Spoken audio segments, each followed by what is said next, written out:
हमारे मुख्य वक्ता आदरणीय भ्राता भगवान भाई जी उपस्थित हैं। इसलिए आज इस नवरात्रि के समय पर हम सभी दिल से आपको स्वागत, सुस्वागत, अभिनंदन करते हैं और इसी दुपट्टा से आपको भी हम स्वागत करते हैं, स्वागत करते हैं, स्वागत करते हैं। वास्तव में जीवन की सभी समस्याओं का जड़ है ये विकार, ये काम, क्रोध, लोभ, मोह, अहंकार, ईर्ष्या, घृणा, नफरत, वैर, विरोध, ये 10 शीश का रावण। उसमें से भी 5 है मुख्य विकार और 5 विकारों के ये बच्चे हैं ईर्ष्या, घृणा, नफरत, वैर, विरोध। तो ये ईर्ष्या पैदा कैसी हो गई? वास्तव में सभी जो विकार पैदा होते हैं वो विकार पैदा होने का जड़ है निगेटिव विचार। जहां हमारे अंदर निगेटिव विचार पैदा हो गए, विचारों से शब्द बनते हैं, विचारों से वृत्ति बनती है, विचारों से दृष्टि बनती है, विचारों से दृष्टिकोण बनता है, व्यवहार बनता है। तो ये ईर्ष्या भी पैदा हो जाते हैं। विचार पहले ईर्ष्या वाले विचार पैदा हो जाते हैं। हम एक दूसरे के साथ कंपैरिजन करते हैं, तुलना करते हैं। और जो खास तो ईर्ष्या होती है जो हमारे आसपास में रहते हैं, हमारे लेवल वाले होते हैं, उनके साथ ईर्ष्या शुरू हो जाती है। और ईर्ष्या करते करते, क्योंकि जहां ये ईर्ष्या है, घृणा है, नफरत है, वैर है, विरोध है, वहां लक्ष्मी वास नहीं कर सकती। वहां पानी के मटके भी सूख जाते हैं। वहां आपस में संबंधों में कड़वाहट आती है। क्योंकि ये अभियान क्यों निकाला हुआ है? क्योंकि आज कईयों को रात को चैन की नींद नहीं आ रही, संबंधों में कड़वाहट आती जा रहे। इसलिए अब हमें ये है सफाई। कहते हैं नवरात्रि पहली हम जागरण करते हैं। जागरण कौन सा? हम कौन हैं, हम आए कहां से, हमारा पिता कौन है। यह जब तक जागृति नहीं होगी तब तक शक्तियां जागृत नहीं होगी। ये सहन शक्ति, समाने की शक्ति, परखने की शक्ति, और जब शक्तियां जागृत होगी तब हम रावण के ऊपर जीत प्राप्त कर सकेंगे।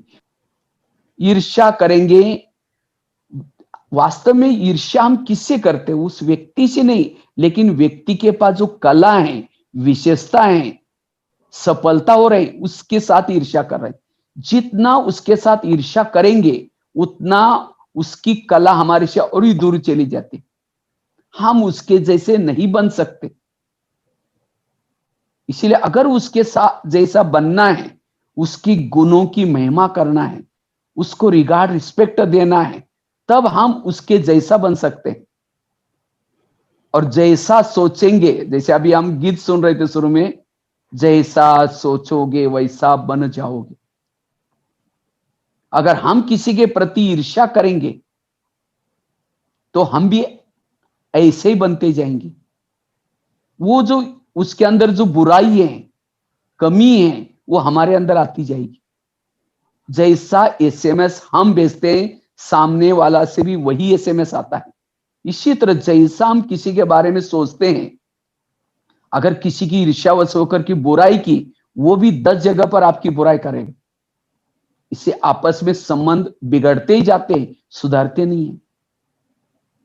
इसलिए हमें ईर्ष्या से बचने के लिए सबसे पहली बात है, आज हमें क्यों ईर्ष्या होते है उसके साथ? उसके पास जो सफलता मिलती है, उसके पास जो चीजें हैं, वास्तव में देखा जाए तो इस संसार में हर व्यक्ति के पास जो कुछ है उस व्यक्ति के कर्मों का परिणाम है, उस व्यक्ति के कर्मों का फल उसको मिला हुआ है। हम किसी से ईर्ष्या करके उसके पास जो है वो नहीं ले सकते। इसीलिए कर्म गति के गहराई को समझने की जरूरत है। हमारे आसपास के जो लोग हैं ये हमारे ही कर्मों को चुक्त करने वाले लोग हैं।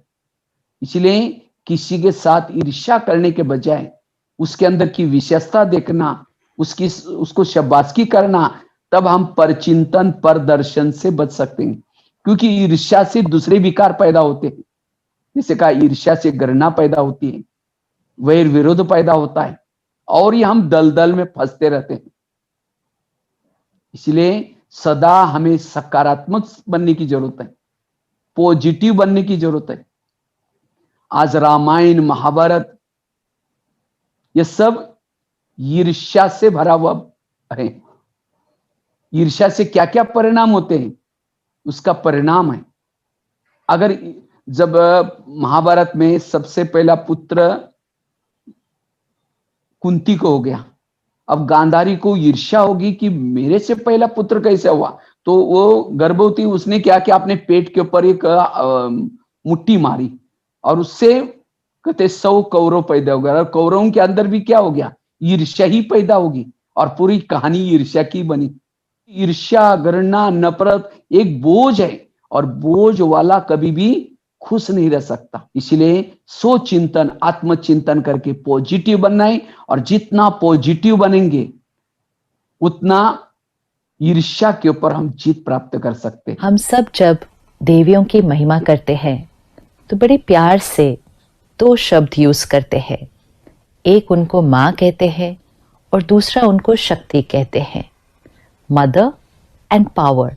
क्या ये 2 अलग अलग शब्द हैं या इन दोनों का कोई कनेक्शन है? अष्टभुजाधारी देवियां अर्थात आत्मा की 8 शक्तियां, जैसे सामना करने की शक्ति, समाने की शक्ति, साक्षी होने की शक्ति, निर्णय लेने की शक्ति, सहयोग देने की शक्ति। कितनी सारी शक्तियां हैं। आज हमें कोई शक्ति कम है, कोई शक्ति थोड़ी ज्यादा है और कोई शक्ति का तो हम उपयोग ही नहीं कर रहे हैं। और कोई शक्ति के लिए हमने मानना शुरू किया, I don't have this power, I just can't cooperate, I just can't adjust with this person. जब हम ऐसा कहते हैं तो वो शक्ति हमारे अंदर थोड़ी सी कम होती जाती है और हमें लगता है जीवन चल रही है, इट्स ओके, नहीं एडजस्ट किया तो नहीं किया। लेकिन शक्ति माँ है, which means the power nurtures us. अगर हमने उस पावर को अपने अंदर से खत्म कर दिया या यूज करना बंद कर दिया तो आत्मा की नर्चरिंग खत्म हो जाएगी, आत्मा को पालना देने वाली वो शक्ति खत्म हो जाएगी, आत्मा को स्ट्रॉन्ग बनाने वाली वो शक्ति खत्म हो जाएगी। इसीलिए जब हम ये कह रहे हैं कि मेरे पास वो शक्ति नहीं है, we need to remind ourselves, हम अपनी नरिशमेंट को खत्म कर रहे हैं। क्योंकि माँ बच्चे को नरिश करती है। जिस बच्चे की माँ नहीं तो उस बच्चे को वो पालना, वो प्यार, वो अनकंडीशनल लव, वो नरिशमेंट नहीं मिलता है। तो शक्ति हमारी माँ है। शक्ति मतलब सिर्फ जो देवी की हम पूजा कर रहे हैं वो नहीं, हमारे अंदर की हर शक्ति हमारी माँ है। तो उसको ये नहीं कहना कि मेरे पास वो माँ नहीं है। उस शक्ति को इमर्ज करो and let the power nurture you and empower you. और जितना वो शक्ति हमारे अंदर इमर्ज होगी वो सिर्फ हमारी पालना नहीं करेगी, हमारे से औरों को भी नर्चर करेगी। मैं सभी को रूहानियत आत्मा की दृष्टि से देख रही हूँ। हम सब भाई भाई हैं, एक धाम, एक बाप के संतान हैं, एक परिवार के हैं।